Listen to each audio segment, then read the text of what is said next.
जित्या माय बापा न घालिती अन्न, मेल्या प्रेतावरी करीती पिंडदान. हा विचार आहे संत एकनाथ महाराजांचा.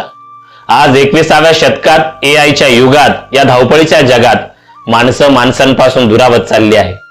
जोपर्यंत माणूस जिवंत असतो तोपर्यंत त्याला खाऊ पिऊ घातलं जात नाही, त्याची हेळसांड केली जाते.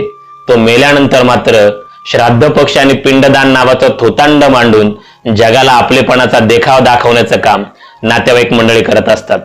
यावर संत कबीरांची फार सुंदर आठवण आहे.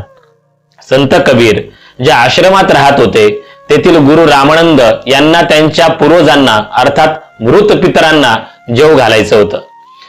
खिरीचा नैवेद्य द्यावा या हेतूने त्यांनी संत कबीरांना गायीचं दूध आणायला सांगितलं. संत कबीर गायीचं दूध आणायला गेले. सकाळची दुपार झाली, दुपारची संध्याकाळ झाली.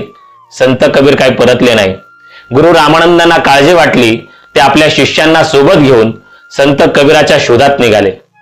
कबीर एका मृत गायीच्या धडाजवळ उभे राहून तिला म्हणत होते, बाई चारा खा आणि दूध दे. हा सगळा प्रकार गुरुजींनी पाहिल्यानंतर कबीरांना विचारणा केली. कबीर त्यावेळी म्हणाले, गुरुजी, मृत पूर्वजांना अर्थात मेलेल्या माणसांसाठी मेलेल्या गायीचं दूधच योग्य हा विचार मी केला आणि म्हणून मी अगोदर मृत गाय शोधली. आता मी तिला चारा खाऊ घालतोय, ती चाराही खात नाही आणि दूधही देत नाही. त्यावेळेला गुरुजी म्हणाले, अरे कबीर, मेलेली गाय ती चारा कशी काय खाणार आणि जर चाराच खाणार नाही तर दूध कशी काय देणार.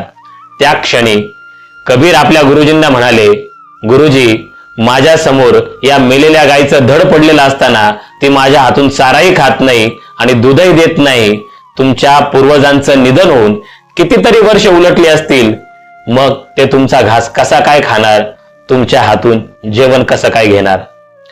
वयाच्या 90व्या वर्षी संत कबीरांनी केलेला विचार आज 21व्या शतकातील शिकले सवरलेले करत नाही. ही सगळ्यात मोठी शोकांतिका आहेत. जोपर्यंत माणसं जिवंत असतात तोपर्यंत त्यांना हवं नको ते सगळं बघा, त्यांना खाऊ पिऊ घाला, त्यांची आजारपणात काळजी घ्या, त्यांची सेवा करा. ते मेल्यानंतर पश्चाताप करण्यात काही अर्थ नाही आणि नाही कावळ्यात नातं शोधण्यात.